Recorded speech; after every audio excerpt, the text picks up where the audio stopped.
कुरुक्षेत्र के युद्ध के बाद की बात है। धरती शांत थी, पर आकाश में अभी भी एक अनकहा भय तैर रहा था।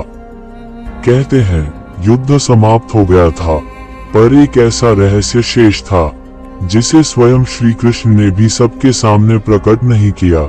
हस्तिनापुर के प्राचीन ग्रंथालय में एक गुप्त कक्ष था जहां अंधकार वेद छिपा हुआ था।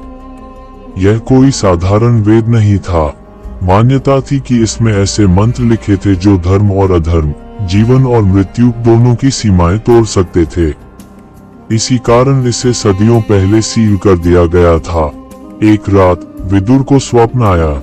स्वप्न में उन्होंने देखा कृष्ण गंभीर मुद्रा में खड़े हैं और कह रहे हैं, यदि अंधकार वेद फिर जाग गया तो कलियुग समय से पहले जन्म ले लेगा। विदुर घबरा गए। अगले ही दिन वे गुप्त कक्ष में पहुंचे। द्वार पर कोई ताला नहीं था, पर जैसे ही उन्होंने प्रवेश किया, दीपक स्वयं बुझ गया। अंधकार में एक स्वर गूंजा, क्या तुम सत्य जानने आए हो या उसे बदलने? अचानक दीपक फिर जला। सामने एक वृद्ध ऋषि खड़े थे, नेत्र शून्य, पर मुख पर भयावह शांति। मैं इस वेद का रक्षक हूँ, उन्होंने कहा। पर रक्षक जीवित कैसे? विदुर ने पूछा। ऋषि मुस्कुराए, मैं जीवित नहीं हूँ।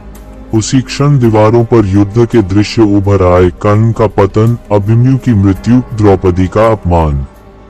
फिर अंतिम दृश्य, कृष्ण का मौन। विदुर समझ गए, अंधकार वेद भविष्य नहीं बताता, वह छुपा हुआ सत्य दिखाता है। वह बताता है कि हर धर्म के पीछे कितना अधर्म दबा है। तभी एक और स्वर गूंजा, क्या तुम इसे नष्ट करोगे? विदुर कांप उठे। वे जानते थे यदि यह वेद नष्ट हुआ तो मनुष्य सत्य से वंचित रहेगा। यदि बचा रहा तो सत्य सहन नहीं कर पाएगा। उन्होंने दीपक उठाया और वेद को नहीं जलाया, बल्कि गुप्त कक्ष को ही भीतर से बंद कर दिया। अगली सुबह वह कक्ष फिर कभी नहीं खुला। विदुर भी उसी दिन मौन धारण कर वन चले गए।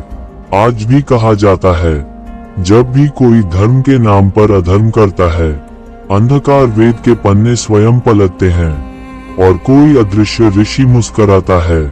क्योंकि सबसे बड़ा रहस्य यह नहीं कि सत्य क्या है, बल्कि यह है कि मनुष्य उसे सहन कर सकता है या नहीं।